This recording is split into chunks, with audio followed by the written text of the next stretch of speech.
உங்கள் தங்க நகை விற்று உடனடி பணம் பெற மேக்ஸ் கோல்டு கால் 04445454545. தினசரி பார்த்தீங்கன்னா பத்திரிக்கையை பிரிக்கவே முடியல. நம்ம பிரிக்காமலே சொல்லிடலாம். இன்றைக்கி ஒரு 4 படுகொலை நடந்திருக்குது. திருவள்ளூர் மாவட்டத்தில் 24 மணி நேரத்தில் தமிழ்நாடு முதலமைச்சரை எடுத்த உடனே நேரடியாக போய் பார்த்து பேசிட முடியாது. ஏற்கனவே அவருக்கு ஏதாவது தொடர்பு இருந்திருந்தால்தான் இந்த மாதிரி ஒரு முடிவு எடுத்திருக்க முடியும். ஆதாரம் அவர்கிட்ட இருக்குமா இருக்கும், அவர் சொல்லியிருப்பார். அவர் சொல்கிறது தான் ஆதாரமாக இருக்குமே தவிர ஆதாரம் அவருடைய கையில் இருக்காது. தினசரி பார்த்தீங்கன்னா பத்திரிக்கையை பிரிக்கவே முடியல. நம்ம பிரிக்காமலே சொல்லிடலாம். இன்றைக்கி ஒரு 4 படுகொலை நடந்திருக்குது. திருவள்ளூர் மாவட்டத்தில் 24 மணி நேரத்தில் 3 படுகொலைகள், திருநெல்வேலி மாவட்டத்தில் படுகொலைகள். ஆக மாவட்டத்திற்கு ஒரு 2 இடம் 3 இடத்துலையாவது படுகொலைகள் நடக்காமல் இல்லை. இதற்கெல்லாம் முழு முதல் காரணம் அடிப்படையாக என்னென்னு தெரிஞ்ச விஷயம் கேட்டிங்கன்னா, நீங்களும் டெய்லி பத்திரிகையில் எங்களை கேட்டுகிட்டே இருக்கேன், நாங்களும் சொல்லிகிட்டே இருக்கோம். ஆனால் அரசாங்கம் அதை கண்டுகொள்ளவே இல்லை. இதுக்கு எல்லாமே அடிப்படையாக காரணமாக விளங்குவது என்னென்னா போதைப் பொருட்கள், கஞ்சா.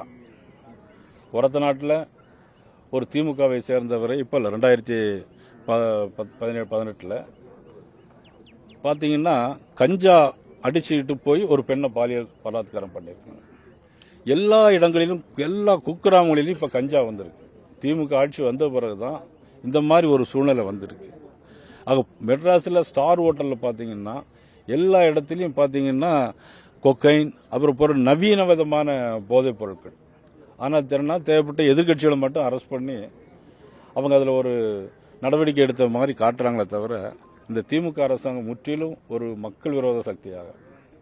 சொத்து வரி இன்னைக்கு அது சொத்து வரி அளவுக்கு அதிகமாக போயிடுச்சு. 300% சொத்து வரி கூட்டியிருக்காங்க. மின்சாரத்தை பொறுத்த மட்டும் பார்த்தீங்கன்னா பல மடங்கு மின்சார கட்டணம் கூடியிருக்கு. அதற்கு தெரியாமலே என்ன பண்ணால் வருஷத்துக்கு 6% மின்சார கட்டணம் கூட்டுறாங்க. அதையும் தாண்டி பார்த்தீங்கன்னா வருஷத்துக்கு டெபாசிட் கட்ட சொல்கிறாங்க. வருஷந்தோறும் டெபாசிட் கட்ட சொல்கிறாங்க. இது மறைமுகமான மக்களை துன்புறுத்தக்கூடிய ஒரு செயல்.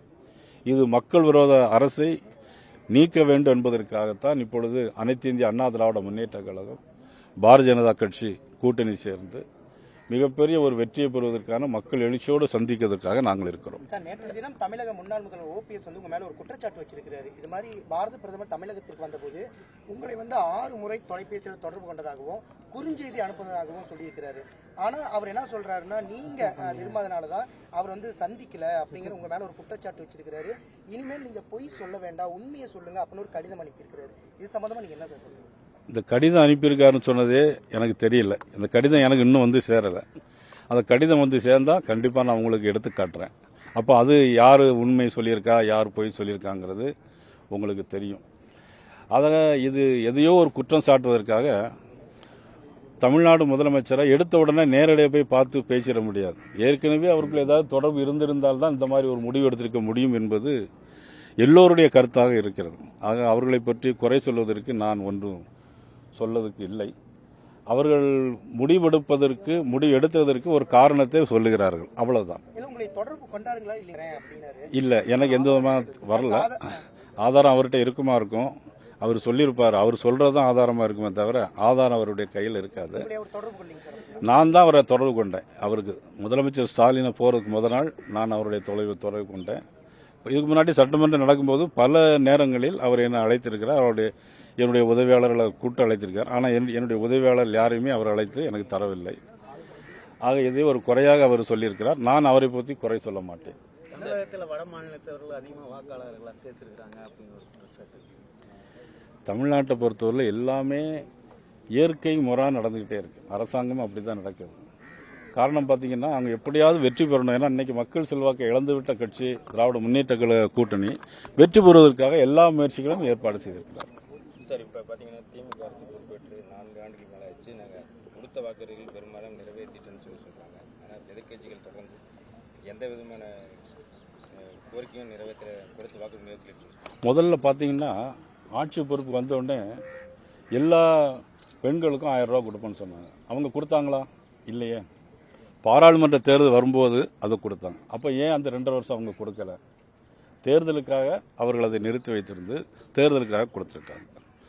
போன எல்லா ஆண்டும் பொங்கலுக்கு பரிசு கொடுப்பாங்க. போன ஆண்டு கொடுத்தார்களா? போன ஆண்டு கொடுக்கல. ஆனால் இந்த வருஷம் கொடுக்கறதுக்கு முயற்சி பண்ணுவாங்க.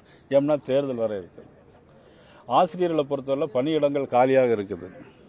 அவங்க தேர்தல் அறிக்கையில் 81வது அறிக்கையில் திமுக தேர்தல் அறிக்கையில் சொன்னாங்க. இதுவரைக்கும் அந்த எந்த பணியிடங்களும் அவங்க நிரப்பலை. அப்புறம் பட்டதாரி ஆசிரியர்களுக்கு அவங்க பகுதி நேர வேலை பார்க்கணும், முழு நேர வேலையாக கொடுப்பேன்னு சொன்னாங்க. இது வரைக்கும் கொடுக்கல.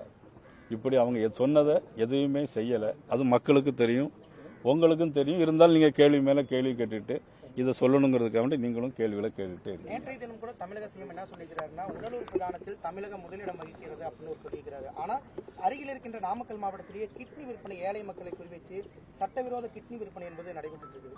அவர் தான் சொல்லிட்டாரலாம், உடல் உறுப்பு உடல் உறுப்பு கிட்னி கிட்னி கடத்தல தான் முதலிடமா வந்திருக்கும்னு நினைக்கிறேன். கொங்கு மண்டலத்தில் அதிக சீட்டு கேட்பீங்களா? பாஜக முக்கியமானது திமுக நேத்து அவரு அதிமுக கோட்டையா கொங்கு மண்டலம் இருக்குது அப்படின்னு சொல்றாங்க. இந்த முறை கொங்கு மண்டலத்தை பொறுத்தவரை பாஜக அதிக சீட்டு அதிமுக. எங்களுக்கு நோக்கமெல்லாம் திமுக ஆட்சியை தமிழகத்திலிருந்து எடுக்க வேண்டும். அதில் யாருக்கு எத்தனை சீட் என்பது தேர்தல் வரும்போது நாங்கள் சொல்லிக்கிறோம். அவருடைய கேள்வி ரெண்டு பேருமே உரிமையில பேசிட்டாங்க. இதுல இருந்தே என்ன தெரியுது அப்படின்னா, அவங்களுக்குள்ளே உள் குழப்பம் இருக்கு, உள் பூசல் இருக்கு அப்படிங்கறதா. அது கட்சிக்குள்ள மட்டும் இல்ல, அவங்க கூட்டணிக்குள்ளேயும் இருக்கு. உங்கள் தங்க நகை விற்று உடனடி பணம் பெற மேக்ஸ் கோல்டு. கால் 04445454545.